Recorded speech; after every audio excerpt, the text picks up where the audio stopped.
Let's go to Fox News. As they're asking, was Jill Biden in charge? Well, let's not waste any time. Let's react to it. All right, Republicans tore into Democrats for boycotting that U.S. Senate hearing yesterday on former President Biden's cognitive decline and the alleged cover-up.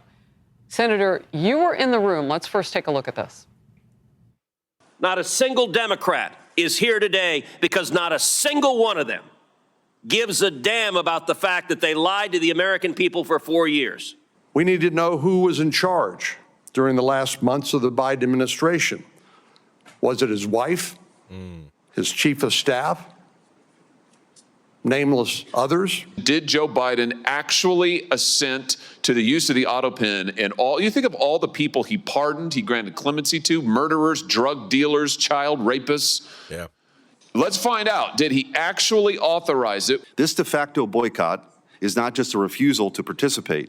It's a refusal to serve the American people who deserve answers about who is truly leading their government.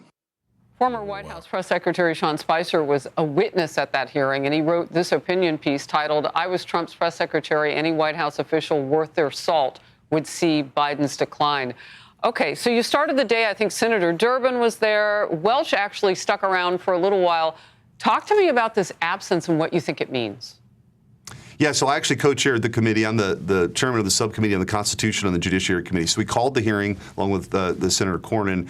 And the Democrats refused to call any witnesses. Interestingly, that's very unusual. It's sort of an acknowledgement that this was not terrain, I suppose, they wanted to have a debate on. And then there were no Democrats on that side of the dais at all after Senator Durbin gave a brief remarks and Peter Welch. So it's very bizarre, but I think it's very telling that they wanted to ignore that hearing, much like they wanted to ignore Biden's mental decline. And we have to remember, Harris, it wasn't just that they were ignoring it at the time. They actually wanted him to serve another 4 years. That's right. They wanted him to be, again, sort of a puppet to these left-wing radicals that were running the White House, that opened up our borders, that had all this crazy inflation, that had a wandering foreign policy. He wasn't in charge. Everybody could see it with their own eyes.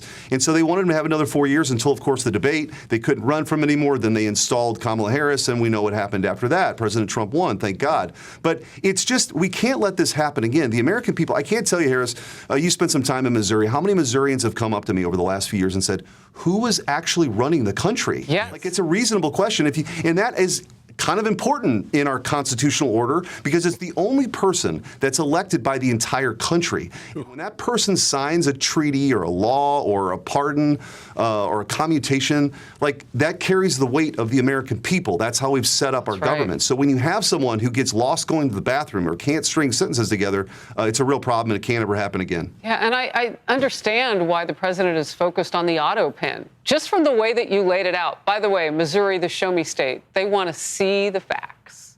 Great to see you. That's right. They want to see the facts. Ladies and gentlemen, shout out to the great state of Missouri, where I reside, I shall say myself. And I'm happy to be a Missourian, of course.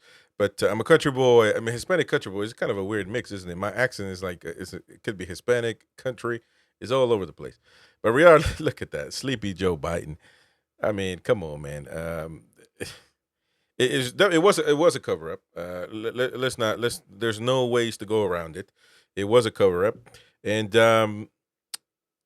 listen, one thing doesn't mean just because he's not going to be a president anymore, just because he's done, doesn't mean that you need to stop investigating.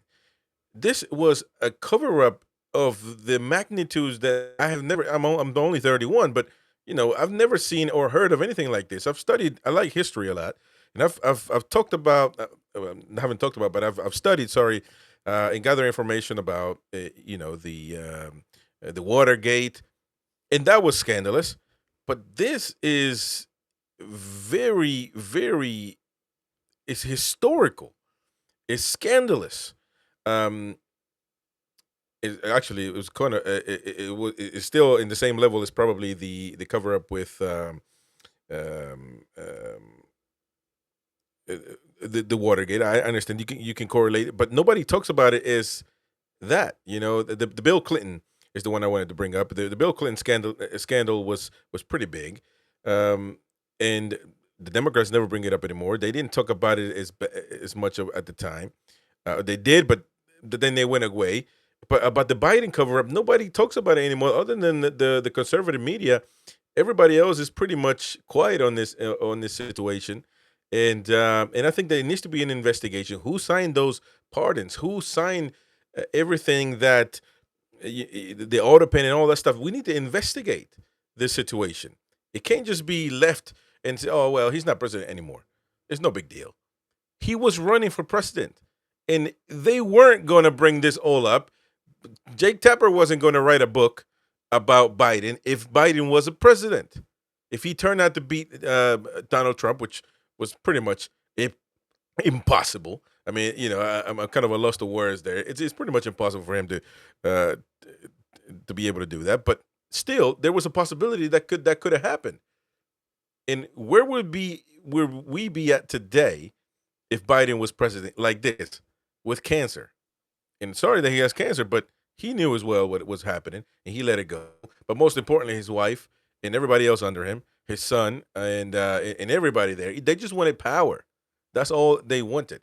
And it's sad and it's unfortunate that this happened in American history, but it happened, and we need to investigate what actually happened and make it public for the people, for the American folks. They have to know what happened. Plain and simple. We can't sweep it under the rug.